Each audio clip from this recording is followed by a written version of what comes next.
What's up, world? It's your girl, Sporty Shorty. Of course, I got my guy Smiley with me. What's up, world? How y'all doing? And today we got the Sharpshooter podcast joining us. I'm so excited for this. These guys did the Reese's Bowl, and they're gonna tell us their experiences and what they loved and what they disliked, or if they disliked anything. We don't know. So I'm gonna let them introduce themselves first. I got my guy Tez. What's happening, people? Tez here. Pleasure to be on Sporty. Thanks for having me. No problem. No problem. Smiley, thanks for having me, man. It's a pleasure. Yes, sir. My guy Brinsky Sharpe in the building. What's going on? What's going on, everybody? I'm still getting set up. I was running around. So sorry for my tardiness. It's all good. Can y'all tell us a little bit about y'all podcast and how y'all got started? Oh, well, the podcast pretty much got started. I still ain't set up my light, but I'll tell this real quick. But the podcast. Lighter. Yeah, man, it look kind of dark over here. But the podcast really got started just based on like we had these opinions and stuff all over Facebook a lot, like because you're pretty big on. Let me stop. Let me take off pretty. You're big on Facebook, and so you see all these opinions or whatnot, and some of the folks be having some of the worst opinions in the history of life. This is true. And man, I don't be understanding like some of it, and I was just like, folks been telling me to do a podcast for the longest, so I just decided to go ahead and do one. Shout out to my boy Ty Hayes, big on college football content, and was one of my favorite guys to watch. That actually became a good friend, helping me with this each and every day. So definitely shout out to him. So yeah, it came along like that, and it was gonna be one way. Then the other person wasn't there for it, and then I asked my guys Arlon, Quint, and DeHaven, would they just do it for me until I get comfortable with it? But they wanted to do it anyway, just to be up there. So it all worked out, and Tez and Jason came along, and the rest is history. They just wanted to be up there for the longest, so it was pretty cool. No doubt about it. We got King 334 checking in. I'm a big fan of y'all podcast. I love it. It's so funny. I enjoy it. Appreciate it. No problem. So how did y'all link up with the Reese's Bowl? Oh man, just basically fill the stuff out, man. Just to go down there, and trust me, it was a long shot.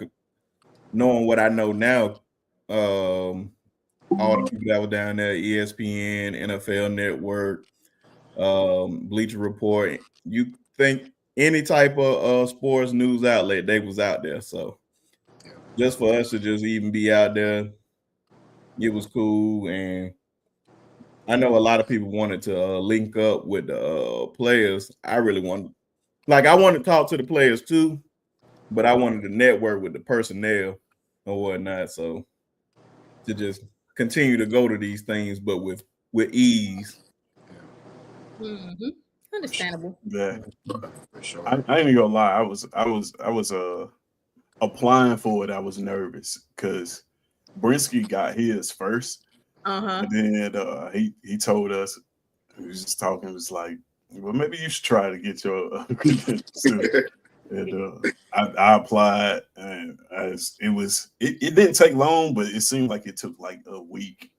And got the okay back, and I was just as shocked as anybody. And, yeah, grateful for that opportunity though. It was amazing.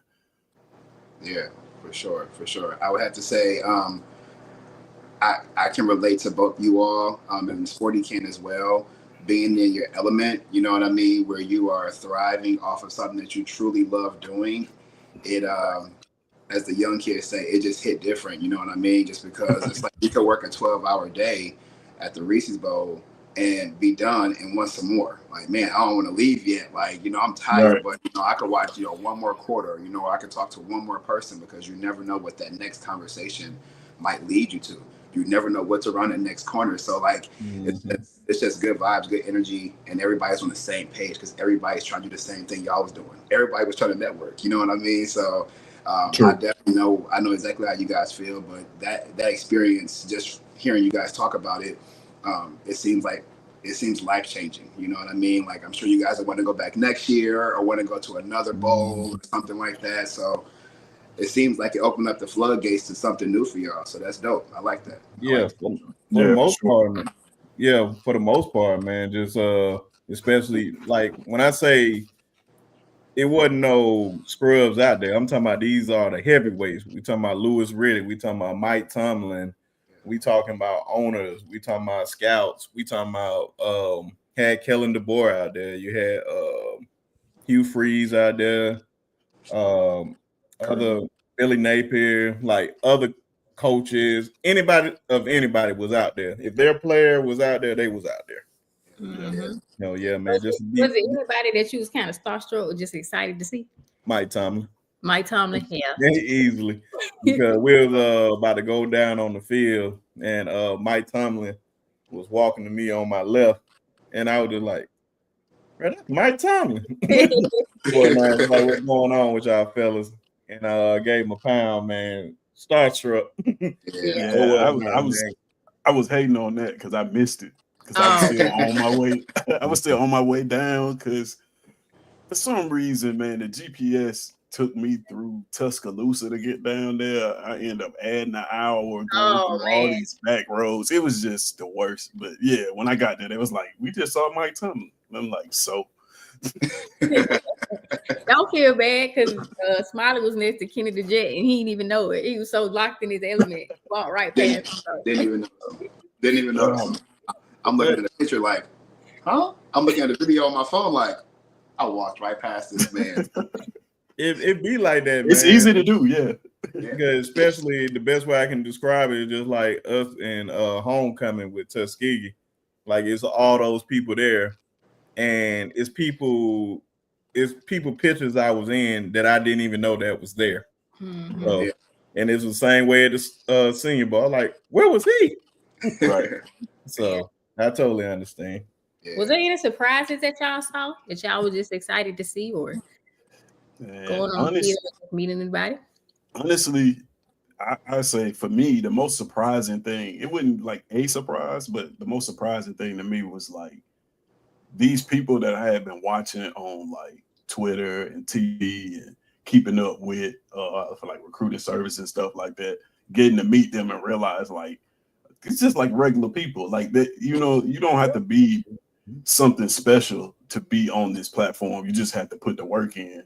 And like seeing that being true was a big surprise to me because like sometimes you expect people to be like uppity and had their nose in the air because they reached a certain height, but like nobody we ran into was like that. Everybody was just like so welcoming, so down to earth. It was cool, cool to see. Oh yeah, man, definitely. I say that was surprised. Like everybody was super welcome. Like you wanted to talk to them, they'll talk to you, take a picture with ease. It wasn't no Yeah, problem at all. And I think the two people, well, it's three for me. Bobby Humphrey, Marlon Humphrey's dad. He had like he was my uncle, like he knew me. He like, where I know you from, man. And talking to me, showing love. Who else? Mr. Milrow, Jalen Milrow's dad. Every time, I think I ran into him like 5 times. And it got to the point, man. He just anytime he seen me, man, he just dabbed me up, shook my hand.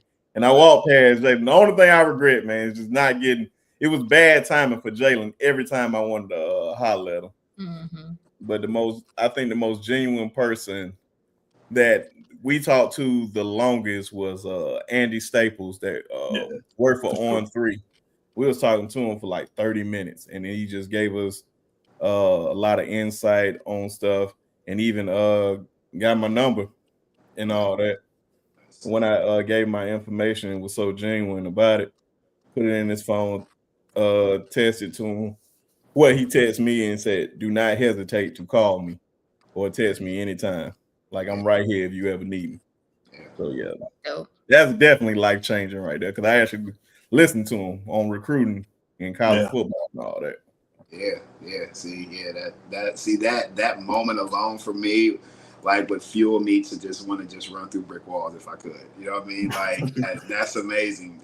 That's really dope because you never like now for you, you're looking for every little opportunity for some type of networking, which is always a win. Like, it doesn't matter if it's a small showcase, if it's a combine, if it's anything for exposure, because you guys already have a platform because y'all have a dope podcast. Now y'all just expanded. Y'all just expanded now like a little web. So yeah, me personally, I'm excited to see what y'all do after this. I'm definitely excited to see, you know what I'm saying, what y'all have in y'all's back next. So yeah, keep it up for sure. Oh yeah, man. Just stuff like that. I forgot. I know everybody know Mr. Miyagi, and but I forgot his real name. Like I didn't know Mr. Miyagi was a comedian, and he was like Red Fox protege, and it was like this dope story that I heard Godfrey talk about. Him, he needed some money to close on his house, and he went to Red Fox for the money. Said, "I pay you back and do all this." And Red Fox gave him the money, but he said only on one condition: you do it for the next person. And that's pretty much how I looked at Andy Staples, because he was just like, man, I was in y'all shoes at one point. Yeah.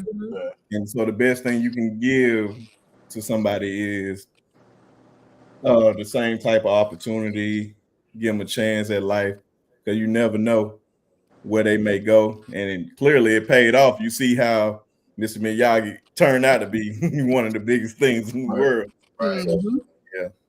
Right. So, what was the funnest thing that y'all experienced at the Reese's Bowl? Because I know it's a lot of events that they have during the week. So, which one was y'all favorite? Right. The probably for me the funnest. Well, the funnest thing that happened while I was down there happened at Popeyes, but we have to tell that story often. Oh yeah, it's not that bad. But we saw some people arguing. Some people got to arguing at Popeyes. It was That was the hilarious. funniest. Okay. That was easily the I'm funniest. talking about football related now. Y'all. It's just funniest. The funniest or the funnest? Both. You can say both. Well, Popeyes is easily the funniest. I can't think of nothing else funnier than that. But I guess I'd say for me, fun in terms of fun. This was the first time that I ever got to, people know I do photography, but like this is the first time I ever got to do like sports videography and Okay. take videos of players, and that was extremely fun to me. Just having access and being able to get a little bit closer, and I had my camera rigged up and using it for the first time in that manner. It was just fun for me learning that aspect of it. But yeah, for me, that probably was the funnest thing that happened. It's a lot of little funny moments in there. Probably the funniest moment was talking to Donovan Edwards, right? I had no idea this dude was hilarious. Like, you see players, they got the helmet on, you don't know their personality. But like after meeting that dude, like I'm just so much more of a fan of him. He's just so real. And he's hilarious. He's just real down to earth. Just meeting him, that was the funniest thing, conversation with him. Yeah. just tell him why it was the funniest though. Because he was one, he kept cursing. Hey. And he wasn't like, I don't know how I can describe it. So you're interviewing players, right? And they're giving you their interview voice and all these things. He was like, just like he was at home. Like he talked to us like he had known us For forever. years. Yeah. And he was actually on his way out. So the players got enough, like a little time to talk with us. He was on his way out.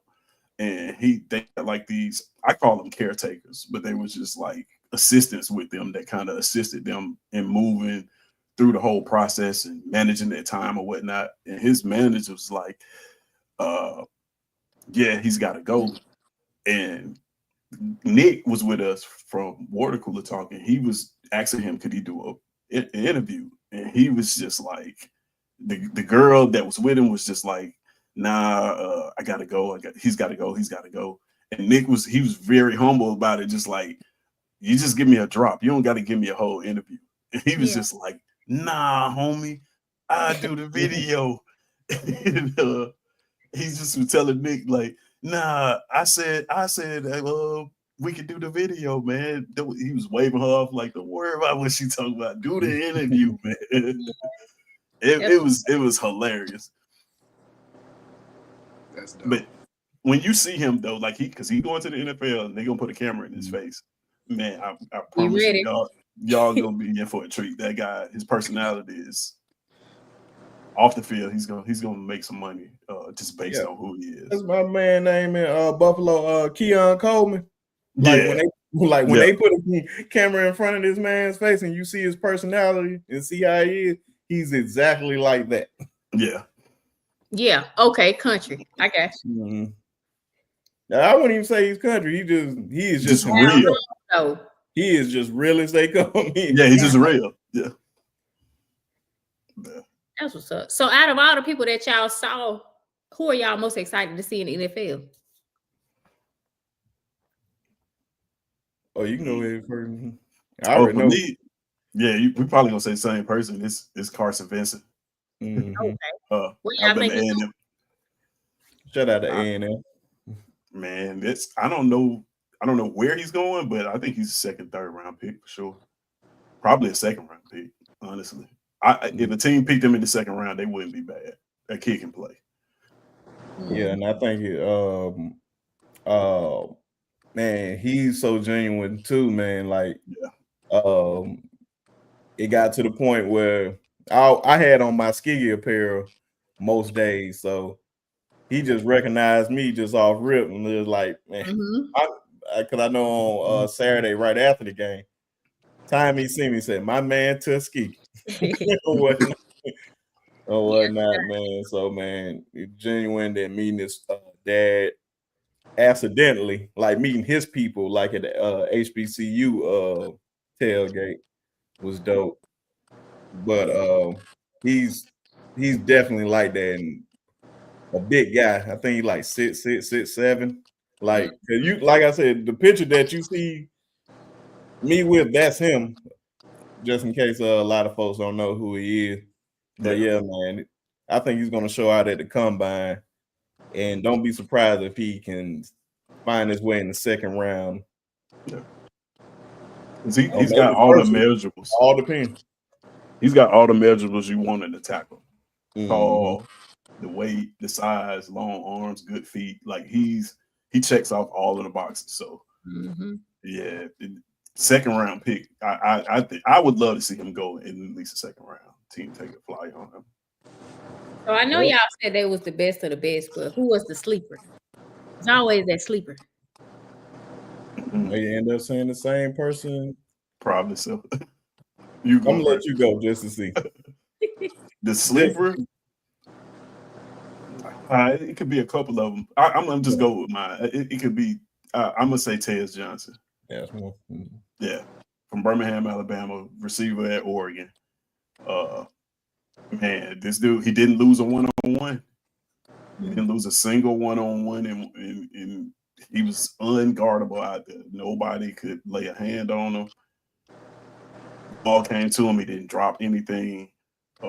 He's small for a receiver, you would say, but like his ability to create separation, like when he was finishing his routes, it was like 5 yards of separation. And you gotta consider, like they working, like I was thinking about it, they working like red zone stuff. So a lot of these routes that they kind of know where the receiver is going. It's like we're working back corner to end zone, so you kind of know like he's going to the back corner to end zone. He was still able to create separation. It's crazy. Yeah, Tez is nice. Yeah, man. And I think for me, Trey Amos just off the rip, just since he from Alabama, but I knew why I didn't want him transferred from Alabama and go to Ole Miss. But before he got hurt, man, he was just showing his skill, just showing like why he gonna be that guy. He gonna be a sneaky pick. I don't think he gonna make it in the first round. No, he may make it. It all depends on how this combine gonna go, but he's not going no further than the second round. Guys, I got a question for y'all. Everything you guys experienced and all the memories, and I'm sure y'all could talk for days about y'all's experience there, right? What's one thing or one strategy or one process or one thing that you all didn't think about? What's one thing, and I know it's gonna be hard to probably pick one, but what is one, maybe two things? You can throw out two if you can. What's one to two things that you all didn't do or didn't plan or didn't think about this time around that you guys were brainstorming about? Like, you know what, next time let's do this, or next time when we go and do interviews, let's do this, let's do that. Because I know for me personally, after my trip, I was able to say to myself, like, I had a long list of things I know I needed to do better. So what's one thing or two things that you all will implement in your next trip to the Senior Bowl? I think, man, there's a lot of things. I know one of the things we definitely gonna be on that field somehow. I don't know how. We're gonna be on the field like the majority of the time, like because like with our credentials, we had certain access. Like we can go on the field, but it was 10 minutes after practice. Then we get off the field and the other team practice. Then after they done, it's 10 minutes with them. And then the practices was over.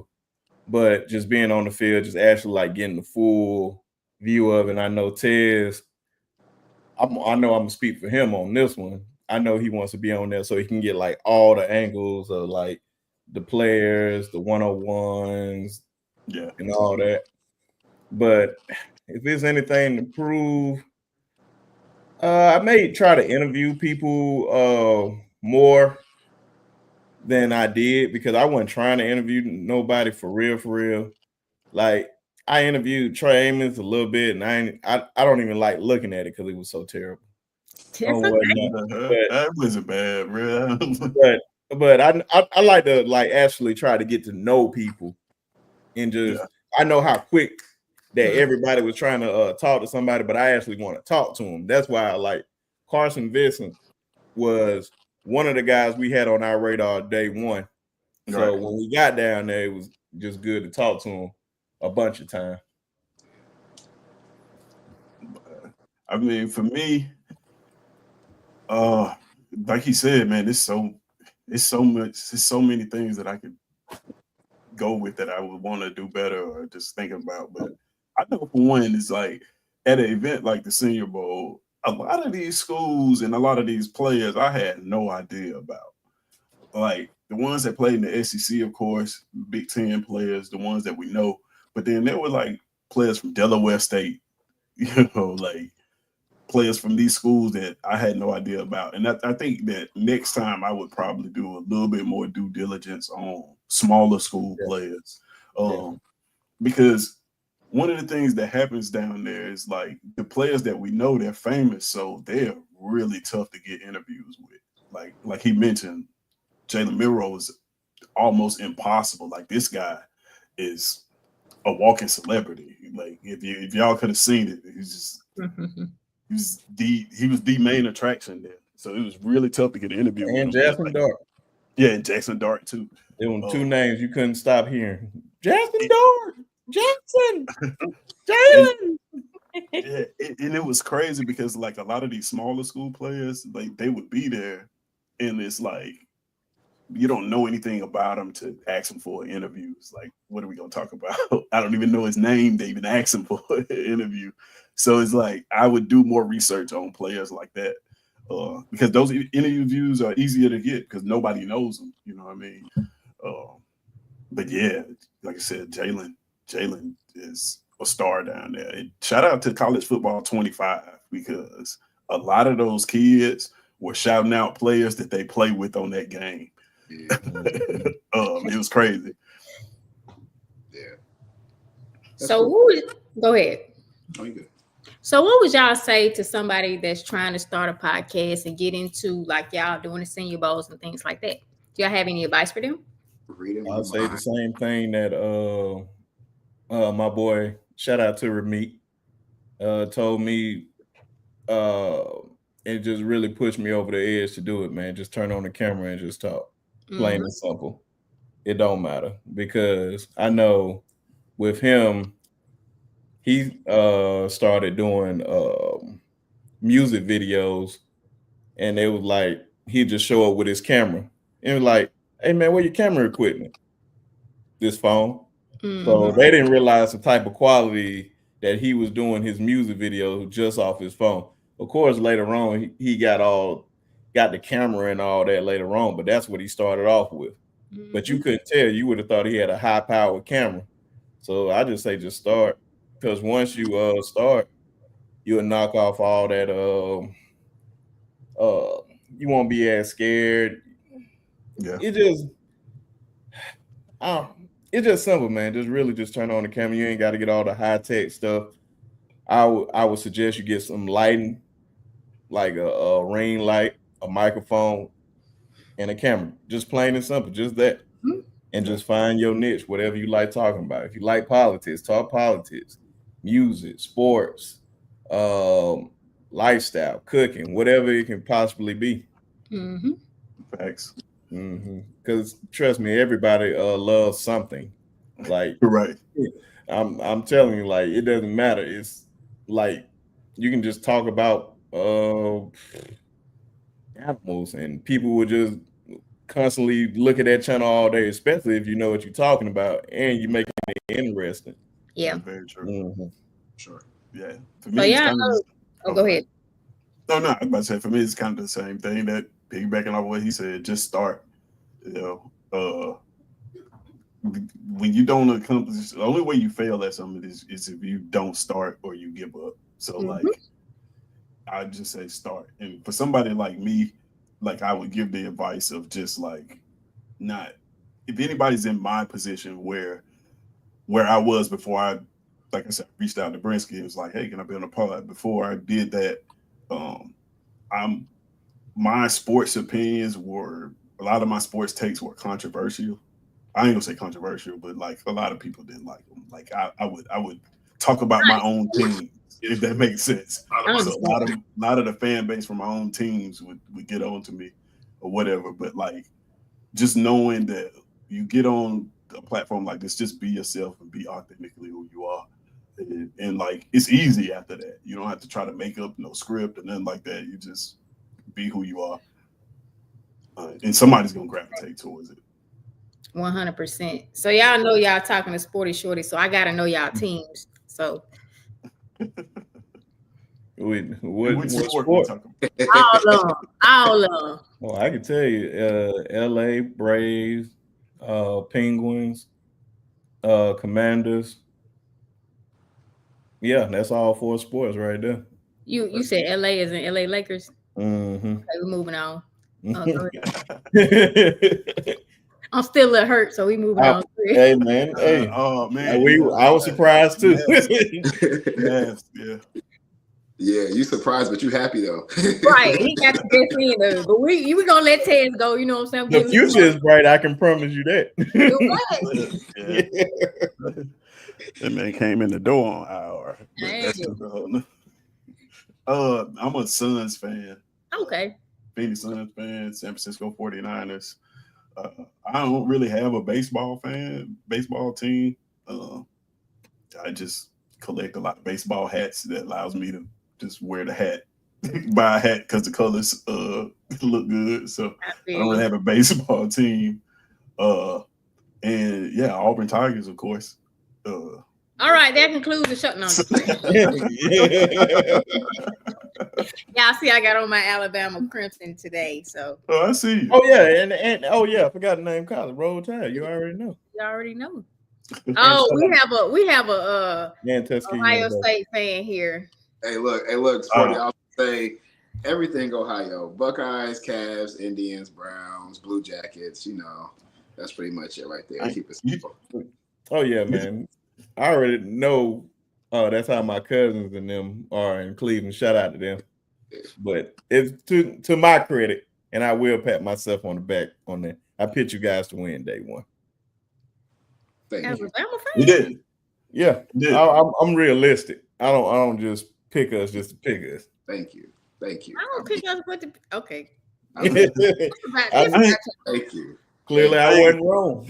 I ain't gonna lie. Being from Alabama, I get a little jealous of people from states where they got all these professional teams and they can pick all their teams be in state. Like I got to be a Phoenix Suns fan. Like I love my Suns, don't get me wrong, but I followed Charles Barkley out there. He's from Alabama. Like it makes me a little jealous. Like I wish that Alabama had professional sports teams Right. that we could just gravitate to. We need to bring a team to Bama for real, like a basketball team. I say that every day. Like, Yeah, I think we could do it. I think like, a basketball team would work. best place for it. Birmingham or Mobile to me would be the best place. Sure. I'd rather have it in Birmingham before Mobile. I'm just saying between the two, you got the Yeah, Bay, you got the middle of everybody. They are adding what 2 teams, and when is it? Mhm. I can't remember what the year is, but Birmingham has been. There's a G League team here that does well. People support it, and we always have an NBA preseason game. So I'm pushing for it. Please, Yeah, I want it so bad. Yeah, for sure.